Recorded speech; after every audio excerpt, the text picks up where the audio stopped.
Nicholas Latifi has had a difficult time driving the underperforming Williams during the 2021 season. Unfortunately for Latifi, the season finale in Abu Dhabi was a lowlight, with the Canadian receiving death threats from overinvested fans after he crashed out. Out of the drivers that supported him, it was Lewis Hamilton who helped him get through it the most. Without further ado, let's take a look at Lewis Hamilton finally speaking out about the situation. Lewis Hamilton, according to Nicholas Latifi, was among the Formula One drivers who sent him messages of support in the aftermath of last year's Abu Dhabi Grand Prix. The 26-year-old Canadian revealed he had received extreme death threats after his crash in the Yas Marina finale, inadvertently caused by the late safety car that led to Max Verstappen controversially winning the F1 title. Latifi crashed after a late battle for 15th place with Haas driver Mick Schumacher. The incident prompted the deployment of the safety car, and on the subsequent restart, Verstappen passed long-time race leader Hamilton to win both the race and the championship on the final lap. On his return to social media, he condemned the abuse in an open letter after admitting that the hate had forced him to delete social media from his phone. "I've been trying to figure out the best way to go about handling this. Do I ignore it and carry on? Or do I address it and tackle the bigger issue that is sadly a reality when you use social media?" Immediately after the days, as I wrote, I did take social media off my phone. All the abuse that came, I had expected. When I did switch my phone back on with those apps, it was clear all the things that were coming in. As I said in the statement, it was a whole range of the general trolling that you get online, which again, I'm no stranger to. I don't think any sportsman is a stranger to having more hateful, abusive comments.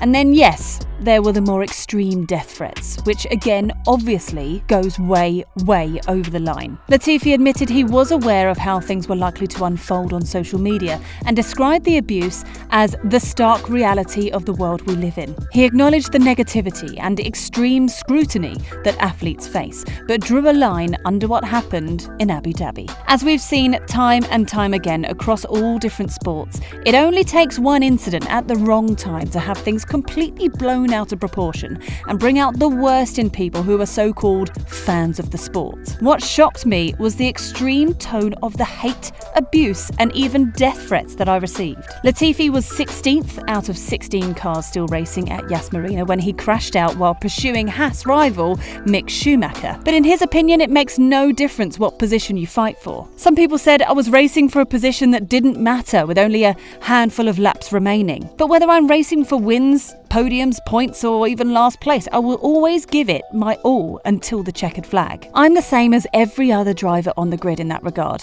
To the people who don't understand and don't agree with that, that's fine with me. You can have your opinion, but to use those opinions to fuel hatred, abuse, and threats of violence, not only to me, but to those closest to me as well, tells me these people are not true fans of the sport. For the first time since his statement, Latifi spoke publicly about the abuse, telling media that a number of drivers, including seven-time world champion Hamilton, had reached out to him offering support. In terms of the support I got from it afterwards, Lewis did send me a message a few days after. I think it was just before I released the statement. I won't go into details into what he said. I got some support from other team members at Mercedes as well. Obviously, the whole outcry of support on social media from multiple drivers, teams across so many different disciplines was really nice to see and encouraging to see. Everyone agreed with the whole sentiment and message, and this has not been the only incident or a situation like this of online abuse. For me, it's not the nicest feeling on the first day. I think I got over it after 2 days, but there's people that unfortunately maybe don't deal with it so well for whatever reason, and it can have extremely serious consequences. Latifi said he took death threats seriously and increased his personal security in the weeks following the race on December the 12th. I think it sounds silly to some people, but at the end of the day, you don't know how serious people are. All it could take is one drunk fan at an airport or bumping into someone who's having a bad day and is intoxicated or under the influence of something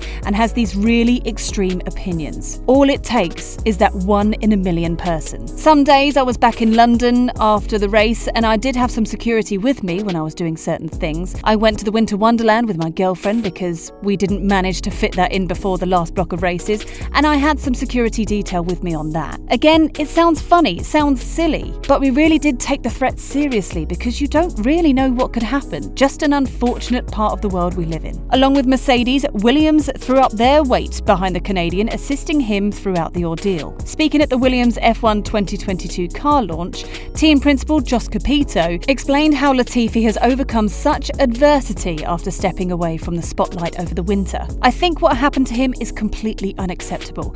It's difficult to give more than mental support, isn't it? So we supported him in the way that he is convinced he didn't do anything wrong, that the team doesn't blame him for any mistake, on any failures or anything. He was racing, and in racing, something can happen. If you fight for positions, this can happen, and we wanted him to fight, so there was nothing wrong with this. So we gave him this confidence." Capito went on to say that in addition to Latifi's decision to withdraw from social media while waiting for the hatred to die down, Williams chose not to feature their driver on their own social media channels until he was ready to re-emerge. He took himself out of social media, and we didn't push him on social media to give him a break from this. You have seen the text he came up with when he came back, and I think that was very helpful, not just for him, it was helpful for everybody in the sport, or even beyond this. It made him stronger, and I think it shows his personality, his values, and they're fully aligned with Williams. So we're working with him together on this, and we fully support him